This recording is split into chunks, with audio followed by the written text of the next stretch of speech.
એક વિદેશી લોકોના હાથમાંથી આપણને પોતાનું રાજ કરવાનો અધિકાર મળ્યો, જેને આપણે લોકશાહી કહી.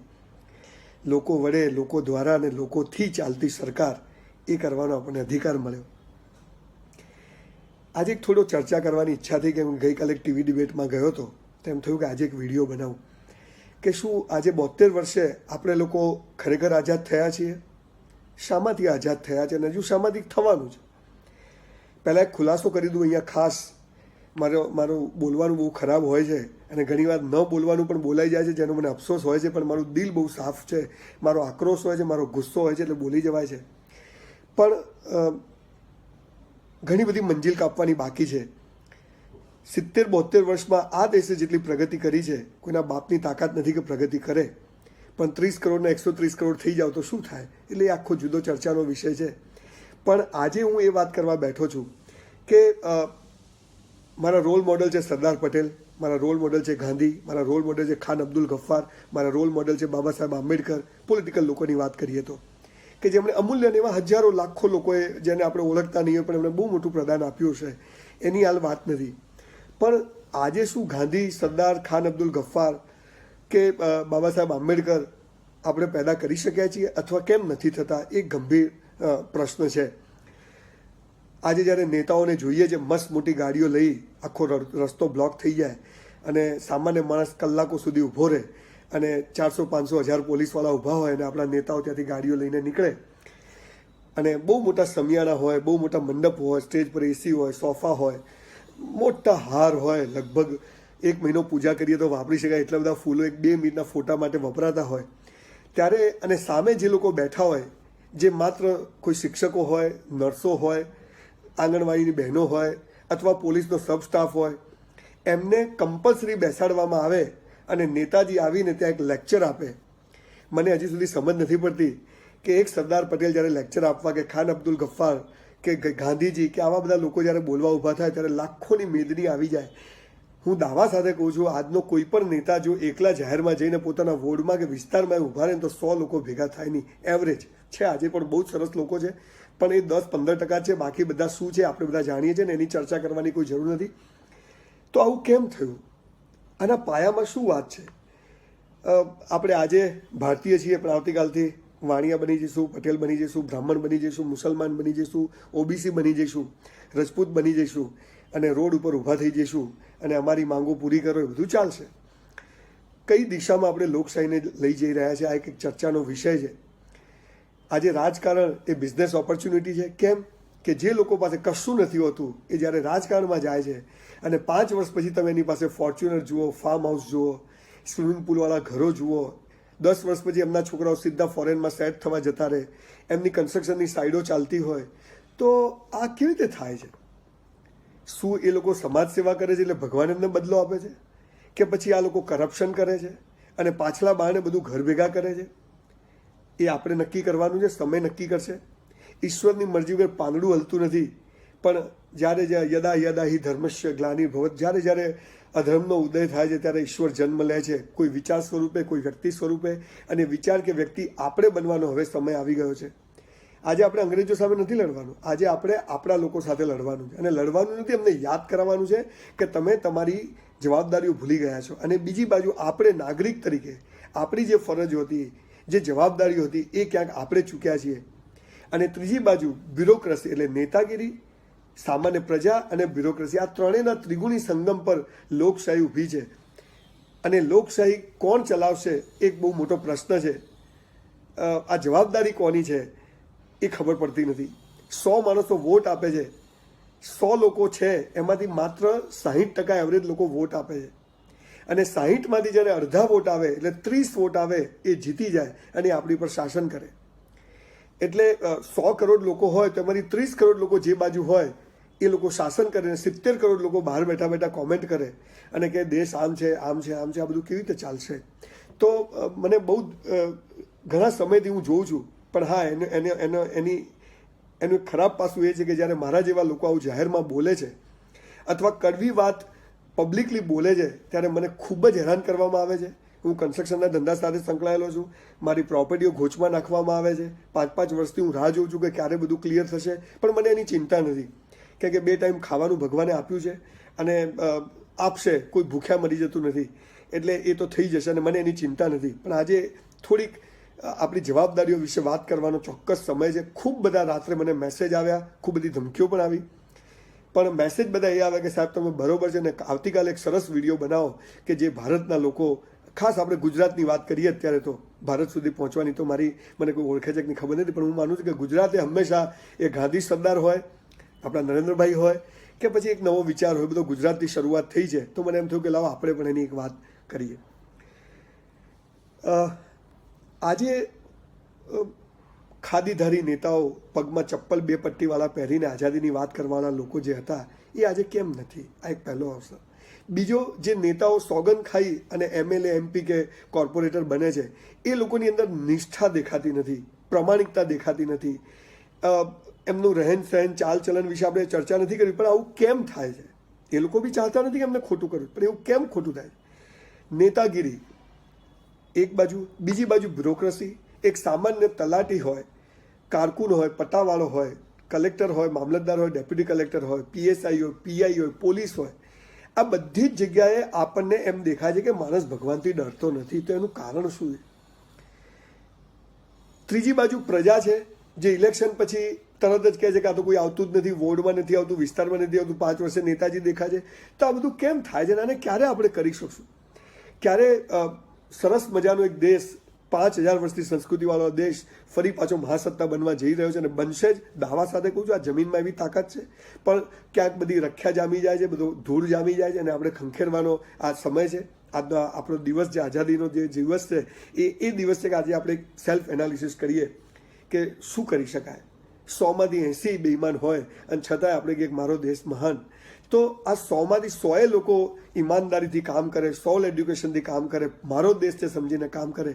એવું કરવા માટે આપણે શું કરીએ? તો એક જબરજસ્ત જન આંદોલન કરવું પડશે.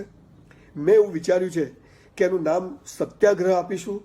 એક સત્યાગ્રહ આપણે આઝાદી માટે થયો હતો અને બીજો સત્યાગ્રહ આપણે જન આંદોલનના માર્ગે, ગાંધીજીના માર્ગે, સરદાર પટેલના માર્ગે, ખાન અબ્દુલ ગફ્ફારના માર્ગે, આંબેડકર સાહેબના માર્ગે આપણે આપણા જ લોકોને એક મેસેજ આપવો છે કે તમે આટલું આટલું કરો તો આ દેશમાં જબરજસ્ત ક્રાંતિ આવી શકે એમ છે. અને 5 વર્ષ સુધી કમસે કમ પૈસા ખાવાનું બંધ કરી દો, લેવાનું બંધ કરી દો. તમે જે સોગંદો ખાવો છો, નોકરીઓ લો ત્યારે, નેતાઓ થાઓ ત્યારે, પણ એ અહીંયા હાથ મૂકી અને કહો કે હા ખરેખર આજથી 1 રૂપિયો નહીં લઈએ અને લઈએ તો 2 બાપના. આવી આપણામાં તાકાત હોવી જોઈએ. અને તો આ દેશ, સાહેબ, તમારી પેઢીઓ તરી જશે. જે લોકો કરપ્શન કરે છે એમને ખાસ 2 હાથ જોડીને કહું છું કે આ દેશ માટે 5 વર્ષ સાહેબ કાઢો અને તમે જુઓ કે આ દેશ ક્યાં જઈને ઊભો રહે છે. મેં બહુ બધું વિચાર્યા પછી મને એવો વિચાર આવ્યો કે પહેલું તો આપણે એક કામ એ કરવાનું જરૂર છે કે જે લોકો પણ ચૂંટણીઓમાં જીતે, એ નાનામાં નાની ચૂંટણી હોય, સરપંચની હોય, નગરપાલિકાની હોય, MLA હોય, MP હોય કે રાજ્યસભાની કે લોકસભાની, કોઈ પણ ચૂંટણીઓ જીતે, હું માનું છું ઓનેસ્ટલી એ લોકોએ 1 રૂપિયો સરકારી તિજોરીમાંથી લેવો જોઈએ નહીં. આ દેશ હજી દેશની તિજોરીઓ ભરાઈ નથી. અહીંયા વચ્ચે એક વાત કરી દઉં, પ્રજાએ શું કરવાનું છે? સાહેબ, આપણા દેશમાં 100માંથી 3 લોકો ખાલી ઇન્કમટેક્સ ભરે છે અને વિદેશમાં 100માંથી 100 લોકો ઇન્કમટેક્સ ભરે છે. એટલે સિંગાપુર હોય, દુબઈ હોય, અમેરિકા કે ઓસ્ટ્રેલિયા પ્રગતિ કરે કે દેશની તિજોરીઓ ભરેલી છે. આપણા ત્યાં માત્ર 3% લોકો ઇન્કમટેક્સ ભરે છે. સાહેબ, જે યુવા પેઢી છે એમને હું તમને કહું છું કે સાહેબ, પહેલો રૂપિયો કમાવો ને પહેલા દિવસે રિટર્ન ફાઇલ કરજો. સાહેબ, નોકરી ના હોય, ધંધો ના હોય, પણ 2 લાખ 3 લાખ આવક બતાવો, 3 વર્ષના રિટર્ન ફાઇલ કરો, તમને ગાડીની લોન મળી શકશે. આ અલગ વિષય છે.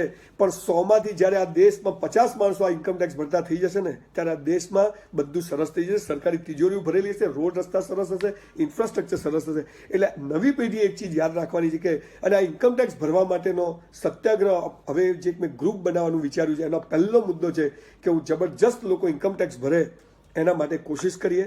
પ્રમાણિકતાથી ઇન્કમટેક્સ ભરે અને જેટલું બને એટલું બતાવી શકાય છે. મર્યાદાઓ છે, બહુ બધી પ્રોબ્લેમ્સ છે, પણ આપણે એમાંથી બહાર આવવું છે. તો શું થશે કે સરકારી નેતાઓ જે 1.5-2 લાખ રૂપિયા, લાખ રૂપિયા પગાર લે, વિમાનોની ટિકિટ લે, મોબાઈલના ભથ્થા લે, ઘરના ભાડા 50-100 રૂપિયા, 2 રૂપિયા જમવાનું છે. આપણે પગારો એટલે આપવાનું નક્કી કર્યું હતું કે સામાન્ય માણસ કરપ્શન ના કરે અને સેવા કરે તો એને એમાંથી એનું ઘર ચાલે. હવે શું થયું છે? એ તો લેવાનું કરપ્શન ચાલુ રહ્યું છે. તો કરપ્શનને અટકાવવા માટે આપણે આ કામ પહેલાં કરવું પડશે કે કોઈ પણ નેતાઓએ 1 રૂપિયો પણ પગાર લેવો જોઈએ નહીં, સરકારી લાભ લેવો જોઈએ નહીં. પોતાને મળતી સગવડો એ પોતાના વિસ્તારના લોકો માટે વાપરશે, આ પહેલું કામ કરવાની જરૂર છે. બીજું કામ, સરકારી હોસ્પિટલો અને સરકારી સ્કૂલોની હાલત ખરાબ છે, ત્યાં સૌથી વધુ પગારો ચૂકવાય છે, સૌથી વધુ પૈસા જાય છે. પણ આપણા દેશમાં એક નિયમ છે જે સાર્વજનિક એ કોઈનું નહીં. તો સાર્વજનિક એ સૌનું થાય એ કરવા માટે શું કરવું જોઈએ? પહેલી વાત તમને કહું સાહેબ, થોડી આકરી વાત છે, ગઈકાલે થોડું રફ બોલી ગયો, એના માટે બહુ ક્ષમા માગું છું, પણ આજે દિલથી કહું છું કે આપણા તમામ સરકારી નેતાઓ, સરકારી ઓફિસરો, જે લોકો ગવર્મેન્ટનો 1 રૂપિયો લે છે, સરકારી સેવા કરવા આવે છે, સરકારમાં મદદ કરવા આવે છે, એ તમામ લોકો પોતાના બાળકોને, એટલે આઈએસ ઓફિસરો, આઈપીએસ ઓફિસરો, MLA, MP, કોર્પોરેટર, એક નિયમ આપણે લાવવો પડશે કે એમના બાળકો કમ્પલસરી સરકારી સ્કૂલમાં ભણે, અને બીમાર થાય તો MLA સાહેબ, MP સાહેબ કે કોર્પોરેટર એ નગરપાલિકામાં કે જ્યાં બી કોઈ પણ લેવલે કે સરપંચ હોય તો એ સરકારી હોસ્પિટલમાં જ ટ્રીટમેન્ટ લેવા જશે. એનાથી થશે શું સાહેબ? ત્યાંના લોકો ડરશે, શિક્ષકો ડરશે, ડોક્ટરો ડરશે, અને બેસ્ટ સર્વિસ લોકોને આપવાનું શરૂ કરશે સાહેબ. આના પાછળનો કોઈ બદ ઇરાદો નથી કે એના પાછળ એવું નથી કે એ લોકો ભલે હેરાન થતા, ના, તમે ત્યાં જશો, તમારી વાઈફને, તમારા દીકરા લઈને સ્કૂલમાં જશો સાહેબ, શિક્ષકો મસ્ત કામ કરશે. સરકાર સરકારી સ્કૂલમાં બહુ સારા પગારો આપે છે, પરિણામ કેમ નથી આવતું? મોનિટરિંગ નથી, માત્ર ગરીબના છોકરા ભણે છે, અને એટલે કોઈ પૂછવા વાળું નથી સાહેબ. એટલે ભય વિના પ્રીત નહીં. જો આ કામ કરીશું તો સરકારી સ્કૂલોની સ્થિતિ એકદમ સુંદર થઈ જશે. સરકારી હોસ્પિટલો જે અખાડે ગઈ છે, આજે પ્રાઇવેટાઇઝેશન કરવું પડે છે, એનું કારણ કે કોઈને કોઈનો ડર નથી. એ હોસ્પિટલના સૌથી ડીન સાહેબ હોય કે એના જે જનરલ સર્જન સાહેબ હોય કે કોઈને કોઈની પડી નથી સાહેબ. હોસ્પિટલમાં લોકો નવરા ધૂપ ગાયો ભેંસો ચરતી હોય છે હોસ્પિટલની અંદર. તો આ એક કામ કરીએ તો હું માનું કે બહુ જ સરસ મજાનું કામ આપણે કરી શકીએ. ત્રીજું કામ, મોટિવેશન, જીમ અને લાઇબ્રેરી, આ 3 વસ્તુઓ દરેક સ્કૂલ કોલેજમાં કમ્પલસરી કરવી પડશે સાહેબ. 5 કરોડની ગાડી લાવો તો પેટ્રોલ તો થઈ જ રહે, દરેક માણસ હતાશ થાય, ડિપ્રેસ થાય. આજે દરેક માણસ નિરાશ છે તો એને મોટિવેશન મળે, એનું બોડી સરસ રહે, એના માટે દરેક જગ્યાએ જીમ હોય અને લાઇબ્રેરીઓ હોય. આ જો થઈ જાય ને સાહેબ, તો હું માનું કે સરસ મજાનું કામ આપણે કરી શકીએ. મેં થોડાક મુદ્દાઓ વિચારી રાખ્યા છે જે વચ્ચે મેં અપલોડ પણ કર્યા હતા, પણ આજે થોડા મુદ્દા મને એમ છે કે હું એકવાર બોલી જાઉં. દરેક MLA MP પોતાના વિસ્તારમાં એક જીમ, એક લાઇબ્રેરી અને એક બગીચો બનાવે સરસ મજાનો, જે ફ્રી હોય લોકો માટે. હું માનું છું કે એમને એટલી ગ્રાન્ટ મળે જ છે કે આ કામ કરી શકે. બીજું, આ મારા લિસ્ટનું છે. બીજું, દર વર્ષે હજારો લાખો વૃક્ષો ઉગે છે, મોટા મોટા ફોટાઓ લગાવે છે, મુખ્યમંત્રી, વડાપ્રધાને, MLA MP વૃક્ષારોપણ કર્યું. એટલે ભાઈ ગઈ સાલ કર્યું તો એનું શું થયું? યસ, દર વર્ષે 5000 વૃક્ષો જ ઉગાડે દરેક MP પોતાના વિસ્તારમાં, અને ગયા વર્ષે જે 5000 ઉગાડ્યા હતા એનું શું થયું એ જાહેર જનતાને ફોટા સાથેની વિડીયો અપલોડ કરે કે આ વૃક્ષ આપણે નથી ઉગાડવા, આ બાળ મરણ છે સાહેબ. 1 લાખ વૃક્ષો ઉગાડો ને એક ઉગે નહીં, કરવાનું શું? તમે વૃક્ષો તો ઉગાડ્યો અને પાણી કોણ પાસે? વિચારો તો ખરી સાહેબ. એમને ખાલી ફોટા પડાવ વૃક્ષારોપણ કરવાનું સાહેબ. આપણે ભારત પાસે એટલી સરસ ભૂમિ છે, બધી ઋતુઓ છે, સૌથી મોટો દરિયો છે, ઉપર હિમાલય છે, કેટલી ગ્રીનરી થઈ શકે, પણ વિઝન નથી લોકોની અંદર. આપણે વૃક્ષો ઉગાડીશું, પણ ગયા વર્ષે કેટલા વૃક્ષો ઉગાડ્યા હતા અને એનું શું થયું એનો રિપોર્ટ આપીશું. તો એક MLA MP 5 વર્ષ રહે તો 5 વર્ષનો જો રિપોર્ટ રજૂ કરે ને સાહેબ, તો એક્સલન્ટ રિઝલ્ટ આવે. બીજું, નરેન્દ્રભાઈએ સ્કિલ ડેવલપમેન્ટની વાત કરી, હું ખૂબ ખુશ થયો, અને ખરેખર સાહેબ સૌથી મહત્વનું પગલું આ દેશની બેકારી દૂર કરવાનું નરેન્દ્રભાઈએ ઉપાડ્યું છે. પણ એ એકલાથી નહીં થાય, આપણે પણ સાથે રહેવું પડશે. દરેક સ્કૂલ કોલેજમાં એવા નિયમો લાવો કે 8 લેક્ચરમાંથી 5માં ભણવાનું ને 3માં કમ્પલસરી સ્કિલ ડેવલપમેન્ટ. મને જે ગમતું હોય, જે મને ઈશ્વરે જે મારી અંદર જે લઈને મને મોકલ્યો છે એ ચીજ કરવા માટેનું મને ઇન્ફ્રાસ્ટ્રક્ચર, એ કેવી રીતે સરકારનું કામ છે. પણ 3 પીરિયડમાં જો આ થાય તો ધારો કે મારે 80-90% ના આવે ને સાહેબ, તો એ 3 વિષય તો કમસે કમ એવું ભણ્યો હોઉં કે મારે ક્યાંય જવું ના પડે, અને 12મા ધોરણ પછી હું મહિને એમને 50,000 લાખ રૂપિયા કમાતો થઈ જઉં સાહેબ. આવી સ્કિલ ડેવલપમેન્ટની ઇન્સ્ટિટ્યૂટ હું શરૂ કરવાનો છું, બહુ જલ્દી કરી રહ્યો છું. 25 જાતના ક્લાસીસ કરવાનો છું, અને મારા ત્યાંથી દર વર્ષે 2000 છોકરાઓ એવા બહાર પાડવાનો છું કે જે સેલ્ફ મેડ હોય, 1 રૂપિયાનું કરપ્શન ના કરે, અને એ વેલ્ડિંગ કરશે કે વૃક્ષ ઉગાડશે કે ખેતી કરશે કે ચાની લારી કરશે, પણ એવી કરશે કે ત્યાં આગળ લોકોની લાઈન લાગે. આ કામ આપણે કરવાની જોઈએ. એટલે સ્કૂલ કોલેજોમાં 5 લેક્ચર ભણવાના અને 3 સ્કિલ ડેવલપમેન્ટના કરવા જોઈએ. ચોથી વાત, આપણા ત્યાં સૌથી મોટો પ્રશ્ન પોલ્યુશનનો છે. રોડ અને દુકાનોની વચ્ચે ધૂળ પડી હોય, રોડા પડ્યા હોય, ખટારા જેવી વસ્તુઓ પડી હોય, અને એવું જ રોડ અને ઘરની વચ્ચે. તો આ જે પડતર જમીનો છે, જ્યાં સ્કૂટર આવીને ઊભું રહે એટલે ધૂળ ઉડે સીધી દુકાનમાં ભરાઈ જાય, સ્કૂટર આવીને ઊભું રહે ધૂળ ઉડે ઘરમાં ભરાઈ જાય. ઉબડ ખાબડ પડી હોય, તો આ જે જગ્યાઓ છે એ લોક ભાગીદારીથી 50% સરકાર પૈસા આપે અને 50% જેની સામે દુકાન આવતી હોય કે ઘર આવતું હોય એ ત્યાં નાખે, તો રોડ અને દુકાનોની વચ્ચેની જગ્યા જો પેવરિંગ થઈ જવામાં આવે તો 50% પોલ્યુશન સોલ્વ થઈ જશે અને ચોખ્ખાઈ થઈ જાય. સ્કૂટરો વ્યવસ્થિત ઊભા રહે, ગાડીઓ વ્યવસ્થિત ઊભી રહે, ચાલવાની મજા આવે, ઘરડા માણસોને ઠોકરો ના લાગે. આ કામ આપણે કરવાની જરૂર છે. નેતાઓને વિનંતી કરું છું કે આ કામ ખાસ કરો. દરેક તાલુકામાં સૂકો અને ભીનો કચરો ડિસ્પોઝ કરવાની આપણે એક પહેલ કરવાની જરૂર છે. એના મશીનો આવે છે અને કચરાઓ ત્યાં ડિસ્પોઝ થાય અને ભરીને રોડ વચ્ચે પ્રદર્શન ઢોળાતો હું જોઉં છું ટ્રેક્ટરો, અમારા ગામમાં તો એવા ટ્રેક્ટરો કે કચરો ઉપાડીને જાય ત્યાં ટ્રેક્ટર ખાલી જ હોય, બધો રસ્તામાં જ પડી ગયો હોય. આ ટ્રેક્ટરો સરસ મજાના હોવા જોઈએ, મોટા હોવા જોઈએ અને જે લોકો આ ઉપાડે છે કચરો એ લોકોને બેસ્ટ ડ્રેસ આપવા જોઈએ, એમને બેસ્ટ સગવડ આપવી જોઈએ. અને હું તો કહું છું સાહેબ, આ સફાઈ કામદારો જે ખરેખર ઈમાનદારીથી કામ કરે એમને 25,000 રૂપિયા તો મિનિમમ પગાર મળવો જોઈએ. અને પછી તમે જુઓ એ લોકો કેવું સરસ કામ કરે. સાહેબ, હું એવું માનું છું કે એક પૂજારીનું અને એક સફાઈ કર્મચારીનું કામ સરખું છે સાહેબ. અને આ લેવલે જો આપણે જઈશું ને સાહેબ, તો દેશમાં જબરજસ્ત રિવોલ્યુશન આવશે અને માણસો એ કામ દિલથી કરશે. એમની લારીઓ સરસ હોય, એમના ટ્રેક્ટરો સરસ હોય, એમને પૂરા પૈસા મળે, તો કોઈ પણ ધર્મનો માણસ, કોઈ પણ જાતનો માણસ આ કામ વિથ રિસ્પેક્ટ કરવા જેવું વિદેશમાં હોય છે એ કરશે. એટલે કચરો ડિસ્પોઝ કરવાની એક વ્યવસ્થિત પ્રણાલી સેટ કરવાની જરૂર છે. દરેક જિલ્લામાં 5 ઓછામાં ઓછા પર્યટન સ્થળો હોવા જોઈએ સાહેબ. અને એમાં ઐતિહાસિક હોય તો સૌથી પહેલા આનો સર્વે કરી અને એક સરસ મજાની વસ્તુ આપણે ડેવલપ કરી શકીએ એમ છીએ. તો દરેક માણસો, નાના માણસો બહુ દૂરના છે, પોતાના જ વિસ્તારમાં એક સરસ 5 ઐતિહાસિક સ્થળો. સાહેબ, આ દેશમાં ઘેર 1000 વર્ષ જૂના લોટા છે. વિદેશમાં 200 વર્ષ જૂનો ટુકડો મળે ને તો કે અમારા દેશમાં 200 વર્ષ જૂનો ટુકડો મળે માટીનો. સાહેબ, ઐતિહાસિક વારસો નહીં સાંભળીને તો પટી જઈશું સાહેબ. આપણે બાબરી મસ્જિદમાંથી ઉપર જ નહીં આવીએ સાહેબ. જે છે એને સરસ રીતે સાચવો. એટલે દરેક આ વખતની 2019ની ચૂંટણીમાં દરેક એમપીઓને વિનંતી કરું છું કે અમે તમને જ વોટ આપશું જો તમે એશ્યોરન્સ આપશો કે હું 5 નવા પર્યટન સ્થળો અથવા જે 5 છે એને અફલાતૂન લેવલ પર એને ડેવલપ કરીશું. બીજું સાહેબ, નંબર 7, દરેક રોડ ઉપર દર 75 કિલોમીટર એક સરસ મજાના ચોખ્ખા ટોયલેટ બાથરૂમ હોવા જોઈએ અને વેલ મેન્ટેન થવા જોઈએ, અફલાતૂન થવા જોઈએ.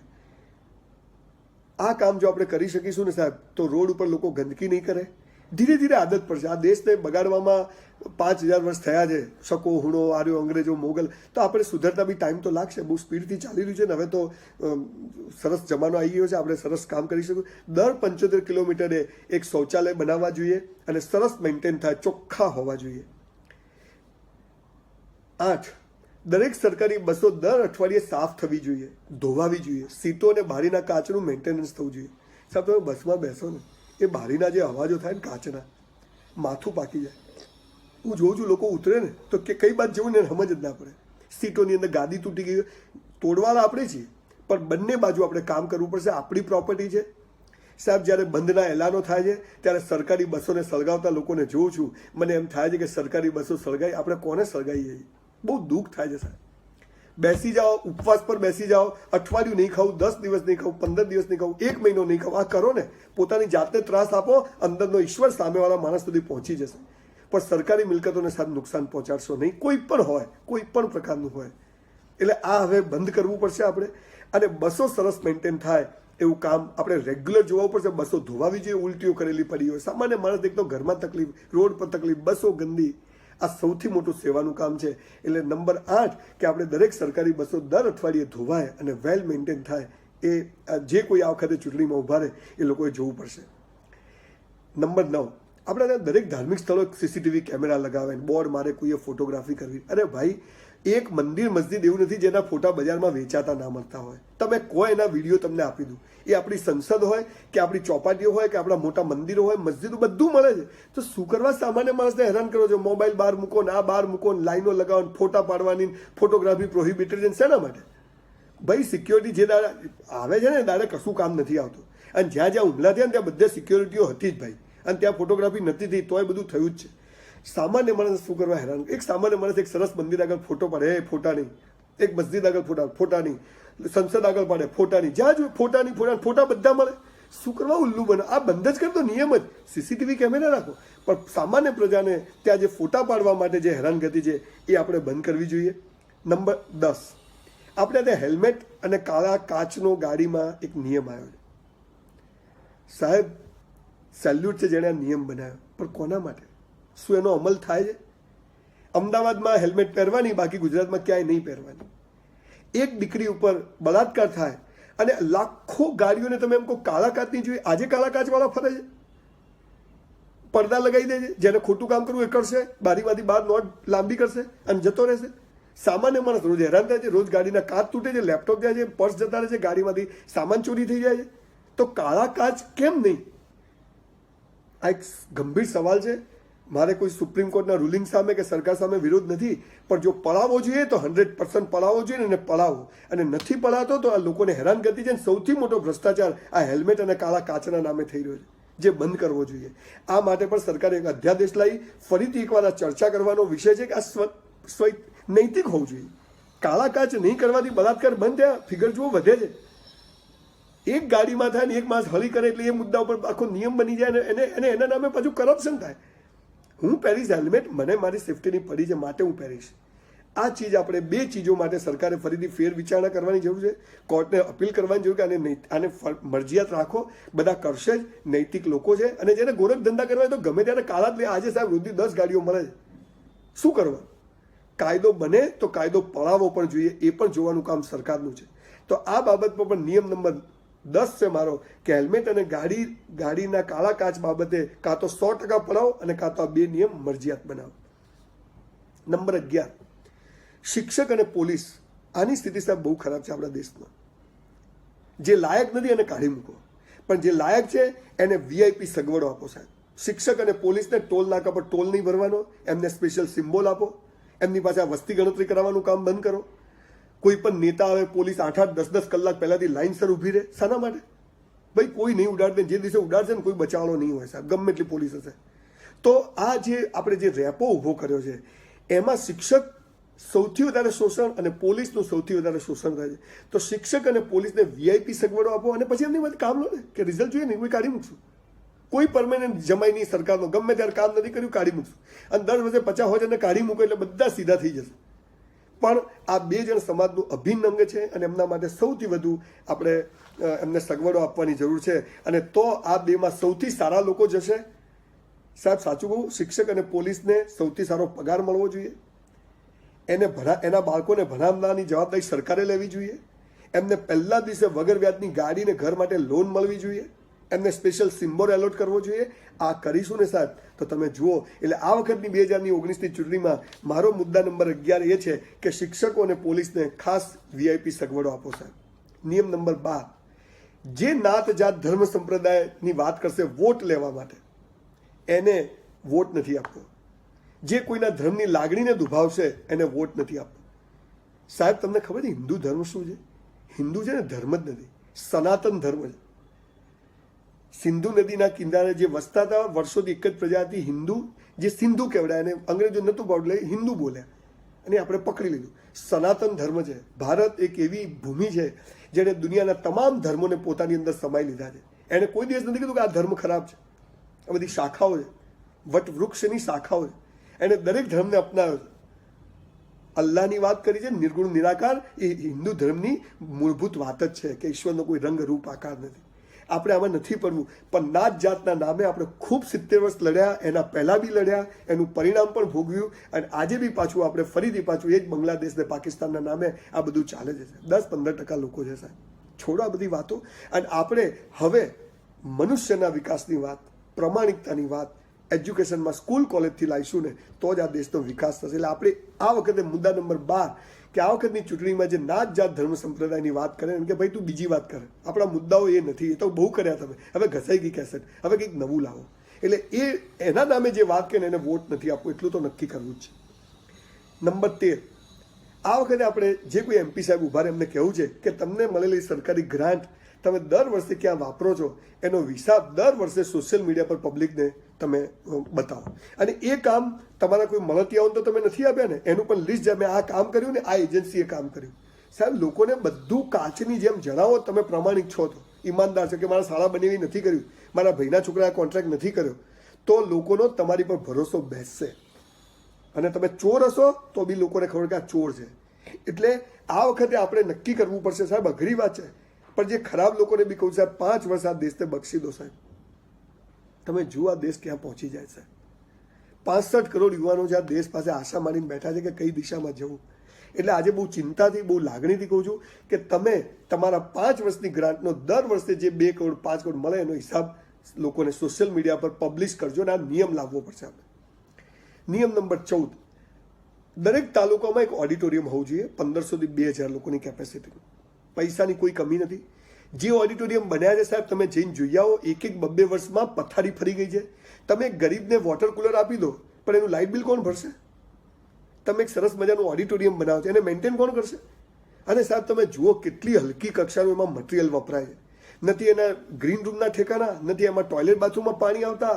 તમે જુઓ તો ખરી સાહેબ, સાઉન્ડ સિસ્ટમો ખટારા જેવી લગાય છે. સૌથી મોટું કરપ્શન આ બધી જગ્યાઓ થઈ રહ્યું છે સાહેબ. સરસ ઓડિટોરિયમ બનાવો તો સામૂહિક એક સારો માણસ એક વિસ્તારમાં આવે તો એક ઓડિટોરિયમમાં બેસી અને એક સાથે 1000-2000 લોકો સાથે વાત કરી શકે. અને એ ના કરી શકે તો ખુલ્લા એમ્ફી થિયેટર બનાવો.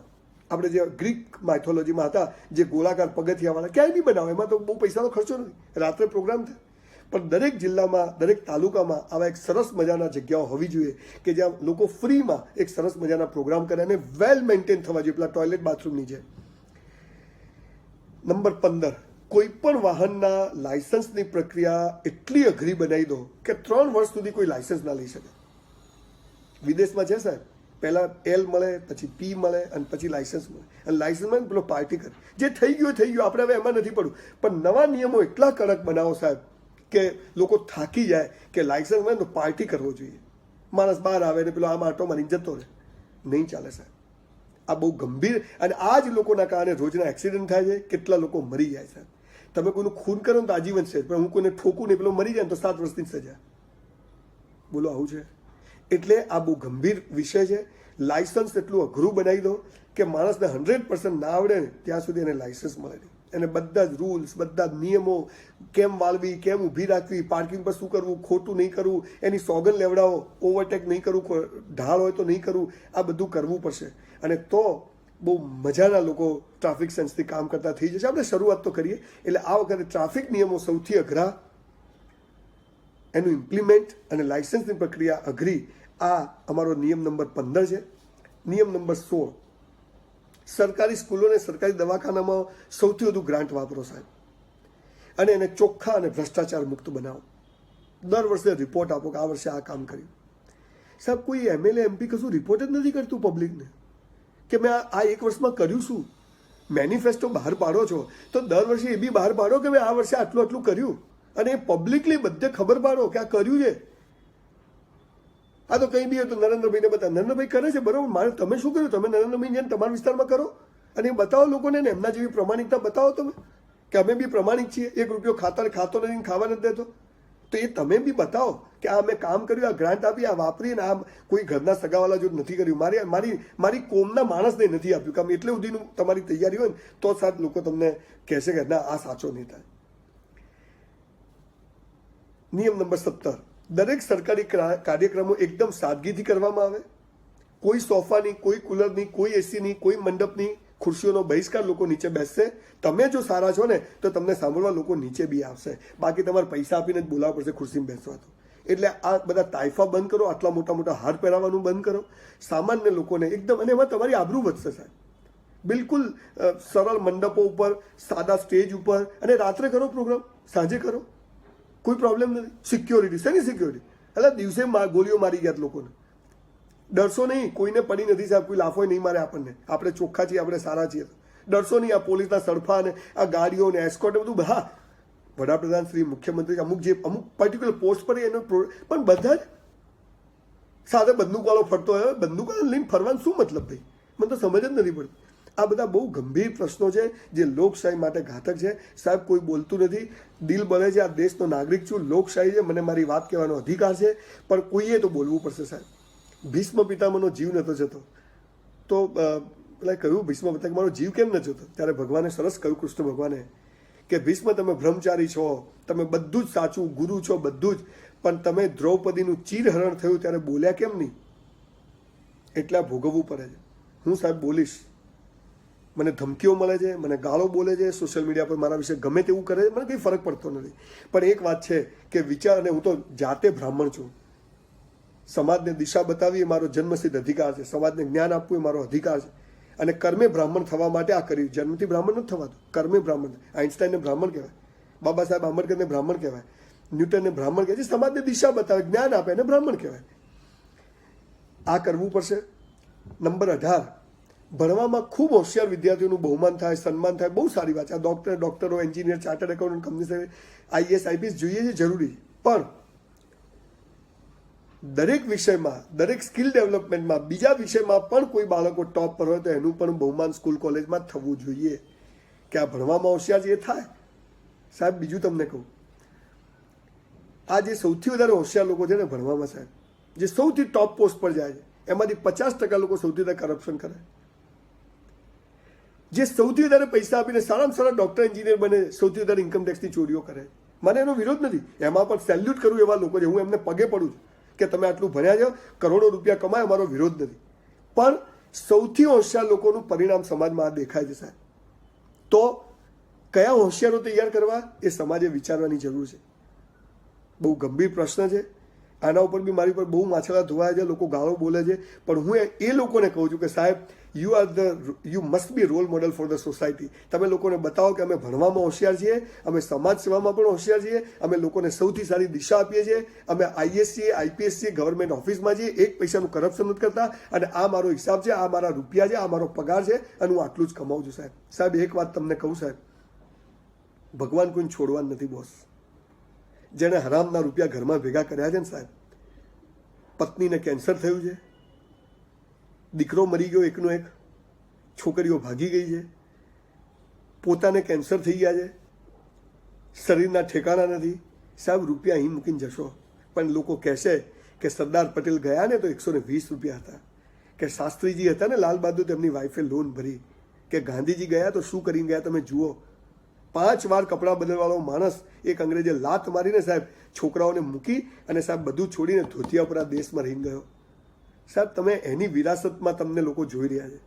કમસે કમ ભગવાન ખાતર ડરી અને આ કરપ્શન બંધ કરો સાહેબ. સાદગીથી રહો, સાદગીથી ફંક્શનો કરો. આ દેશને હજુ 50 વર્ષ લાગવાના છે ઊભો થવા માટે. એમાં તમારું યોગદાન આપો અને તમારી તકતીઓ આ ફલાણા મિનિસ્ટરે બનાવીએ લગાડવાનું બંધ કરી દો સાહેબ. આ સરકારી પૈસા છે, આપના નથી સાહેબ. એટલે ભ્રષ્ટાચાર કોને કહેવાય બધાને ખબર જ છે. હું નહીં કરું, બસ આટલું આપણે દેશ માટે કરવાનું. નંબર 19, દરેક એમપી છે ને પોતાના વિસ્તારમાંથી ઓછામાં ઓછા 5 લોકોને પકડીને સસ્પેન્ડ કરે. 5, મને બતાવો કેટલા લોકો સસ્પેન્ડ થાય. દરેક એમપી પકડે રંગે હાથ અને એને સસ્પેન્ડ કરીને એને પાછા નોકરી પર ના લે કે સરકાર, અને એવું કંઈ ક્યાંય કામના ના રહે. આવું કરશું તો શું થશે સાહેબ? કોઈ કરપ્શન નહીં કરે સાહેબ. થોડો મોરાલિટી તો છે જ, પણ થોડો ભય પણ પેદા. અત્યારે કોઈને ભય જ નથી. હું ગમે એટલું કરપ્શન કરીશ, મને ખબર છે 5 વર્ષે હું પાછું આવી જઈશ. ગમે એટલી નોટો પાવડર લગાવીને હું પકડાઈશ, બધું ઠેકાણે પડી જશે. શું મતલબ શું? મને સમજાવો. કોઈ ડરતું નથી સાહેબ. ખુલ્લે આમ પૈસા લેવાય. જન્મના દાખલાથી માંડી 50 રૂપિયાથી માંડી અને મરણના દાખલાના 50 રૂપિયા સુધી લેવાય છે સાહેબ આ દેશમાં. બહુ શરમ આવે છે, દુઃખ સાથે કહેવું પડે. ક્યાં એક સ્કૂલની પરમિશન લેવા જાઓ પૈસા મગાય, બદલી કરાવવા જાઓ પૈસા મગાય, એને કરાવવા જાઓ પૈસા મગાય, નકશા પાસ કરાવો પૈસા મગાય. કેમ? કોઈને કોઈ ડરતું નથી સાહેબ. કોઈને કોઈની ડર નથી. ન પબ્લિક ડરે છે, ન નેતાઓ ડરે છે કોઈ. તો આ વખતે આપણા જે સૌથી મોટા લોકસેવકો છે 2019ના, એ લોકો પોતાના વિસ્તારમાંથી 5 જણને દર વર્ષે સસ્પેન્ડ કરાવે, પબ્લિકલી કહે કે આને આમાં પકડ્યો અને સસ્પેન્ડ કરાવે, અને આ કદી પાછા નહીં આવે. એ પછી કોઈ કોર્પોરેટર હોય તો પણ કરપ્શનની વાત છે. સવાલ ખાલી નોકરિયાતને પકડવાના નહીં, જે પણ મારે એમાં બિઝનેસમેન બી આવી ગયો. તમારા હાથમાં કોઈ બિઝનેસમેનને પકડો, તમને એમ લાગે કે આ ખોટું કરે, પણ દર વર્ષે 5 જણને હેંગ આઉટ કરો. તમે જુઓ સાહેબ, થોડું કરો સાહેબ, ભગવાનથી ડરો. તમે જુઓ લોકો તમને ભગવાન માનતા થઈ જશે. આ દેશની પ્રજા બહુ ભોળી છે સાહેબ, થાકી ગઈ છે, ત્રાસી ગઈ છે. વોટ આપવા બી રોવે, પછી 5 વર્ષ બી રોવે, ફરીથી 5. તમે આવીને બધી વાર્તાઓ સંભળાઈ જાઓ, શું થયું શું નહીં રામ જાણે. સાહેબ 5 વર્ષ સરસ કામ કરવું પડશે. નંબર 20, તમે જે ચૂંટણી ઢંઢેરો 5 વર્ષ પહેલા આજે બહાર પાડો છો, એ 5 વર્ષમાં કેટલો ઇમ્પ્લિમેન્ટ કર્યો, એ બીજા ચૂંટણીમાં તમને ટિકિટ મળે તો તમે, અને તમારી જગ્યાએ બીજાને ટિકિટ મળે તેની જોડે બહાર પડાવો કે 5 વર્ષ આ બહાર પાડ્યું હતું ને એમાંથી આટલું મેં અચીવ કર્યું.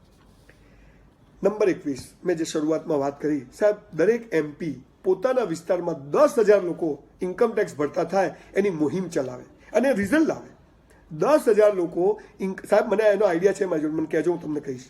ભરવા છે બધા જ સાહેબ, લારીવાળો બી 2 લાખ તો કમાય જ છે સાહેબ, પણ એને દિશા નથી, એને ખબર નથી, એને ડરાવે છે, તને ઇન્કમટેક્સ ડરાવશે, તને આમ કરશે, ત્યાં એને એના ફાયદા તો બતાવો કે તને લોન મળશે, તને ફોરેન જવું છે વિઝા મળશે, તારે આ કરવું છે કરશે, તારે પોતાનું ઘર લેવું છે, ગાડી લેવી છે, ખેતર બધું થઈ છે. આ સમજાવો. એ નથી સમજાવ એટલે કોઈ ભરતું નથી. એટલે દર વર્ષે દરેક MP પોતાના વિસ્તારમાં ઓછામાં ઓછા 10,000 લોકો ઇન્કમટેક્સ ભરે તો દર વર્ષે 50,000 લોકો ઇન્કમટેક્સ ભરે. સાહેબ, મલ્ટીપ્લાય આપણા ટોટલ આપણા 500 સવા 500 જે કોઈ છે ગણો કેટલા થાય. અને સાહેબ, ક્યાં જઈને આ દેશ ઊભો રહે સાહેબ. જબરજસ્ત આ કામ કરવાની જરૂર છે. નંબર 22, જેટલા પણ મહાન પુરુષોના સ્ટેચ્યુ મૂક્યા છે ને સાહેબ, એની સફાઈ રેગ્યુલર રોજ થવી જોઈએ. અઠવાડિયાની રોજ. કાં તો મૂકો નહીં, કાં તો લઈ લો સાહેબ. કેટલી ગંદી મૂર્તિઓ સાહેબ, કેટલા ગંદા સ્ટેચ્યુ, આજુબાજુ ગંદકી, કૂતરા બેઠા હોય, ગાડાઓ બેઠા હોય, માથા પર ચરકીને આખું માથું કાળું ધોળું થઈ ગયું હોય. શરમ આવે સારી. મેં તો પેલા ફોટા ચાલુ પણ મેં કીધું કાની જોડે લડવું. એટલે થયું કે વિડીયો બનાવી અને લોકો સુધી પહોંચાડીને પછી સત્યાગ્રહના નામથી આ બધા મુદ્દાઓ ઇમ્પ્લિમેન્ટ કરવાની કોશિશ સાહેબ આપણે બધાએ સાથે મળીને કરવી છે. આ કોઈની સામે લડાઈ નથી, ખાલી યાદ બધાને કરવું જ છે. નેતાઓને કરવું છે, બ્યુરોક્રેસીને કરવું છે, આપણે કરવું. કોઈ ભેગું થતું નથી, કોઈ પહેલ કરતું નથી. એટલે મેં આજે આ સ્વાતંત્ર્ય દિવસે એવું નક્કી કર્યું છે કે આ વર્ષમાં આ બધા મુદ્દાઓ આપણે લોકો જોડે ઇમ્પ્લિમેન્ટ કરાવીએ અને આપણે પણ એમાં સહભાગી બનીએ અને જુઓ કેવું સરસ મજાનું આ લોકભાગીદારી થઈ શકે. તો જેટલા મહાપુરુષોના સ્ટેચ્યુ મુકાયા છે એ એની રેગ્યુલર સફાઈ થાય અને એની ગરિમા સચવાય, એની બાંહેધરી આપે. અને જો કોઈ ના કરે તો એની નીચે જેને તકતી મારી હોય ને એ જઈને એની સફાઈ કરે. મેં તકતી મરાઈ ને, હું નગરપાલિકાનો પ્રમુખ છું, મેં એક મૂર્તિ મુકાઈ, હવે સફાઈ નથી થતી તો હું મારે જવું પડશે, નહીં તો મારે તકતી કાઢ નાખો. આ કરવું પડશે સાહેબ. મસ્કરી બનાવી દીધી સાહેબ આપણે. સરદાર પટેલ, ગાંધી, સુભાષચંદ્ર, શિવાજી બાપુ, મહારાણા પ્રતાપ, કેટલી મૂર્તિઓ સાહેબ. દુઃખ થાય સાહેબ. મૂકીએ, ગલીએ ગલીએ મૂકીશું, પણ એની ગરિમા સચવાય, એની ચોખ્ખાઈ સચવાય, એનું કામ પણ આપણે કરવું પડશે. અને જે નેતાઓ કે જે કોઈની એની નીચે તકતી મરાશે એ એની જવાબદારી છે કે આજીવન એને હાચવવી પડશે. તો જ તકતી મરાવજો, નહીં કે તકતી મરાવતા નહીં. નંબર 23, દરેક MP 5 વર્ષમાં પોતાના આખા જિલ્લામાં કોઈ પણ એક તાલુકાને હાઈટેક બનાવે, જેથી બીજા તાલુકાવાળા એને જોવા જાય કે હવે આપણે સમય સાથે ચાલવું પડશે. એટલે એને હાઈટેક બનાવે, વાઈફાઈ બનાવે, ત્યાં બધું શું એ આપણે હાઈટેક એની ચર્ચામાં નથી પડ્યું. અને એવું બનાવે સાહેબ. મને વચ્ચે એક પંજાબની બહેન એક પ્રોગ્રામમાં મળેલી અને એનું આખું ગામ એવું સરસ બનાવેલું છે. નરેન્દ્રભાઈ એને બોલાવીને એવોર્ડ આપેલો. એના વિડીયો ગામે ગામ ફરતા થવા જોઈએ કે આવા પણ ગામ બની શકે. એ બાઈ અમેરિકા ભણવા ગયેલી છોકરી ત્યાંથી પાછી આવીને એને પંજાબના એક ગામમાં, હરિયાણાના આઈ થિંક, અને ત્યાંની સરપંચ બનીને એને એવું સરસ હાઈટેક ગામ બનાવ્યું. આ કામ આપણે કરવાની જરૂર છે. નંબર 24, વૃદ્ધો અને અપંગો માટે સ્પેશિયલ પેકેજની જાહેરાત કરવી પડશે આપણે સાહેબ. વૃદ્ધોની હાલત ખરાબ છે સાહેબ. અગેન સંસ્કારોની વાત છે, એ પછી વાત કરીએ. એજ્યુકેશન નહીં બદલાય ત્યાં સુધી આ બધું થવાનું. પણ વૃદ્ધો અને અપંગો માટે સ્પેશિયલ પેકેજ ઇમ્પ્લિમેન્ટ થવું જોઈએ. નંબર 25, રાજકારણ એ માત્ર સેવાનું કામ છે. સરદાર પટેલ અને ગાંધીજીની જેમ અહીંયા પૈસા કમાવાના નથી. પોતપોતાની મિલકતોનું ઈમાનદારીથી લોકોને જણાવે. મિત્રો કે સગાના નામે કોઈ મિલકતો ના લે, કોઈ બિઝનેસ ના કરે, ભગવાનથી ડરે અને જીવે ત્યાં સુધી પોતાના પરિવારની તમામ મિલકતો જાહેર કરે. આ જો થાય ને સાહેબ તો આ દેશ સોનાની ચીડિયા બની જાય. અને બીજું સાહેબ, જે લોકો કરપ્શનના પૈસા કમાય છે ને એમને એક વાત કહું સાહેબ, બહુ પુસ્તકો વાંચ્યા છે, ધર્મગ્રંથો વાંચ્યા છે. તમે ઈમાનદારીથી જીવશો ને તો પણ એટલા જ પૈસા આવશે જેટલા તમે બેઈમાની. આ બેઈમાનીમાં તમે ભોગવો છો. મને 100 રૂપિયા મળવાના છે તો મળવાના જ છે, તો હું બેઈમાની શું કરવા કરું? ઈમાનદારીથી મળવાના જ. તમે કોઈનું સરસ કામ કરો અને કોઈ તમને ગિફ્ટ આપે, કોઈ વાંધો નથી, હું એને કરપ્શન કહેતો, પણ તું મને આપ તો હું કરું. આ કરપ્શન છે સાહેબ. એટલે ભગવાનથી સાહેબ ડરવાની જરૂર છે. અને આ દેશ આપણો સૌનો છે. બહુ ગરીબ લોકો ખાલી કરીને ગયા છે, પણ સંસ્કારો હજી બચ્યા છે કે સ્ટીવ જોબ્સના દેશમાં રહીને અહીં જવું પડે. આવો સરસ મજાનો આ દેશ આપણો છે. એને આપણે નેતાઓ, બ્યુરોક્રેસી અને સામાન્ય પ્રજા, આ ત્રિગુણી સંગમ ભેગો થશે તો હું માનું છું કે કુંભના મેળામાં જવાની જરૂર નહીં પડે. દરેક ગામ કુંભનો મેળો હશે અને સરસ મજાનું કામ થશે. અને લોકોએ 2 કામ બહુ જ કરવાની જરૂર છે. એક તો જે સફાઈ અભિયાન આપણા ત્યાં ચાલે છે સાહેબ, જબરજસ્ત સાહેબ. આપણે બધાએ કચરો ખિસ્સામાં જ મૂકીશ, ઘેર લઈ જઈશ, ભલે વાર લાગશે પણ આ સફાઈ અભિયાન જબરજસ્ત ઉપાડવાની જરૂર છે. અને તો લોકો બી આ દેશમાં આવશે. ઘણી બધી વાતો મારે કરવી છે, પણ આજે ટૂંકમાં આ ભારત મારો દેશ છે. દુનિયાભરની પ્રજાને આપણે અહીંયા સમાઈ છે. લોકો આપણી પથારી ફેરવીને ગયા છે, આપણે અડીખમ ઊભા છીએ.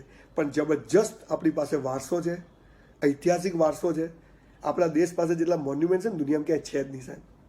એનું આપણે ગૌરવ લઈ અને એક એવો સમાજ બનાવવા જઈએ. અને એટલે મેં સત્યાગ્રહ નામથી એક સંસ્થા કહો, જે કહેવાય એનું નામ આપો, એક ગ્રુપ કહો, એ આજે બનાવવાનું ફરીથી નક્કી કર્યું છે, જે વર્ષો પહેલાં 2007માં મેં શરૂ કર્યું હતું. પણ આજે મને એમ લાગે છે કે ફરીથી પાછી આને જીવતું કરી અને એમાં લોકોને જોડવાની જરૂર છે. અને એક જ કામ દરેક જિલ્લામાં એક સાથે શરૂ થાય. અત્યારે પોલિટિક્સથી બહાર રહી અને જે કોઈ લોકો હોય, કોંગ્રેસ હોય, ભાજપ હોય, આપણે એનાથી કોઈ લેવા દેવા નથી. બસ તમે ભાઈ આ કામ કરો, અમે તમારી સાથે છીએ. અને સામાન્ય માણસે પણ એક નાગરિકે પોતાની જાતે ઊભા થવું પડશે.